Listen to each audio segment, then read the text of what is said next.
మీరు చూస్తుంది V999 breaking news. ఇప్పుడు అందిన సమాచారం ప్రకారం ఈడీ వర్క్స్ దగ్గర కార్మికుల ఉద్రిక్తత వాతావరణం ఇంకా కొనసాగుతుంది. ఇంకా ఎటువంటి కొలిక్కి రాలేదు.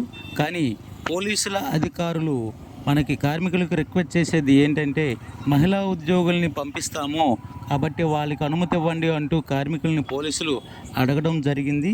అందులో కార్మికులు కూడా అంగీకరించారు. క్లర్క్ వైజ్గా ఉన్నటువంటి చిన్న అధికారులంతా బయటికి పంపించడం జరిగింది. ఉన్నతాధికారులందరూ ఈడీ వర్క్స్లోనే ఇంకా ఉన్నారు. వీళ్ళందరినీ నిర్బంధించడం జరిగింది. ఏదో విషయం తేలేంత వరకు ఇక్కడ నుంచి కార్మికులు ఎవరూ కదిలే విధంగా లేరంటూ అందరూ ఏకకంఠంతో తెలియజేస్తున్నారు. కాబట్టి వాతావరణం ఇంకా కొనసాగుతుంది. చూస్తున్నారు V999 బ్రేకింగ్ న్యూస్. కానీ సంతకం మాత్రం పెట్టరు. వాళ్ళు అంగీకరించి రేపు సంతకం పెట్టకపోతే మనకేంటి భరోసా? అందుకనే మన నాయకులందరూ కూడా కళాఖండిగా మన పక్కన నిలబడి చాలా ప్రయత్నం చేశారు. ఇప్పుడు దాకా సామరస్యంగా పరిష్కారం చేసుకుందామని చాలా ప్రయత్నాలు చేశారు.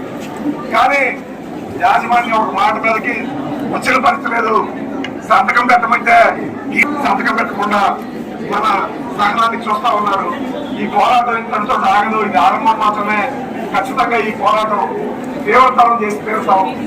మేము ఒకటే చెప్పాల్సుకున్నాం, ఒక్క కాంట్రాక్ట్ కార్మికుడిని తీసినా కానీ అంగీకరించే ప్రసక్తి లేదు. కాంట్రాక్ట్ కార్మికులు అందరూ ఉపాధిని మనం కాపాడుతాం, దానికోసం కట్టుబడి ఉంటామని చెప్పి